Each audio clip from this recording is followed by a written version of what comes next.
दोस्तों, कई बार हमारा जो व्यवहार है वो दूसरों के व्यवहार से अलग होता है। और जरूरी नहीं है कि सारे के सारे लोग आपकी प्रशंसा करें। कुछ बुराई करने वाले लोग भी होते हैं। तो ऐसे लोगों को सुनकर हमें अपना आपा नहीं खोना है और अपना काम ईमानदारी से करते रहना है। मैं हूँ आपके साथ आरजे इंदु, रजनी के माथे के बिंदु। और आज कहानी लेकर आई हूँ आपके लिए बुराई करने वाले लोग। एक गांव में एक किसान था, मोहन नाम का। बहुत ईमानदार, बहुत मेहनती, और उसकी ईमानदारी के चर्चे दूर दूर तक होते थे। लोग उसकी प्रशंसा करते नहीं थकते थे कि मोहन ऐसा है, मोहन इतना अच्छा है, इतना ईमानदार है, पूरी मेहनत से काम करता है। हमेशा उसने अपनी सिर्फ और सिर्फ प्रशंसा सुनी थी। और एक दिन कुछ लोग इकट्ठे होकर आपस में बातें कर रहे थे। अब मोहन सोचता है कि जरूर मेरे बारे में ही बातें हो रही होंगी, चलो मैं भी सुन लेता हूँ। अब जैसे ही मोहन उनके पास जाता है तो वो सुनता है कि उसकी बुराई कर रहे थे। वो लोग कह रहे थे कि मोहन घमंडी है, कभी किसी की बात नहीं सुनता है।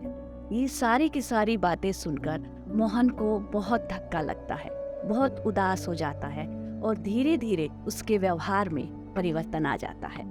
अब वो घर जाता है। घर पर उसकी पत्नी कहती है कि ऐसा क्या हो गया आपको कि आप बिल्कुल उदास रहने लगी, पहले तो आप ऐसे नहीं थे। अब मोहन ने उस दिन की सारी घटना बता दी कि कैसे लोग उसकी बुराई कर रहे। अब उसने सोचा कि सारे के सारे लोग ही मेरी बुराई करते हैं, कोई मेरी बड़ाई नहीं करता और कोई मेरी प्रशंसा नहीं करता। धीरे धीरे मोहन का व्यवहार पूरी तरह से बदल जाता है। अब मोहन की पत्नी भी चिंतित रहने लगती है। एक दिन मोहन की पत्नी को पता चलता है कि पास के गांव में ही बहुत ही सिद्ध पुरुष आए हुए हैं। अब वो मोहन को वहां पर लेकर जाती है और उनको सारी की सारी बात बताती है कि किस तरह से ये पहले बहुत मेहनती थे, बहुत ईमानदारी से काम करते थे, हमेशा खुश रहते थे, लेकिन अब ऐसा कुछ भी नहीं है। ये सोचते रहते हैं कि लोग इनकी बुराई कर रहे हैं और ऐसे इन्होंने धीरे धीरे अपना काम करना भी बंद कर दिया है। अब सिद्ध महात्मा ने मोहन की समस्या को जान लिया था। वो कहते हैं कि मोहन बेटा, ऐसा करो, तुम्हारी पत्नी को घर छोड़ दो और शाम को मेरे पास आ जाना। अब मोहन ठीक वैसा ही करता है। शाम को सिद्ध महात्मा जी के पास जाता है। जब सोने का टाइम होता है तो बहुत सारे जो मेंढक थे उनकी आवाजें सुनाई देती है, टर टर। अब मोहन पूछता है कि महात्मा जी, ये सब क्या है, इतना शोर किस चीज का? अब महात्मा जी कहते हैं कि पास में ही एक बड़ा सा तालाब है और उस तालाब में मेंढक रात को अपना राग अलापते हैं। अब मोहन कहता है, लेकिन ऐसे तो नींद भी नहीं आएगी, कैसे सोते हैं आप? अब महात्मा जी कहते हैं, अरे तुम्हारे पास कोई समस्या का हल है तो हमें सुझाओ, हम भी बहुत परेशान हैं। मोहन कहता है, ऐसी बात है, चलिए ठीक है, मैं कल ही 50 से 60 लोगों को लेकर आता हूँ और ये सारे के सारे जो मेंढक हैं इनको हम पकड़ लेंगे।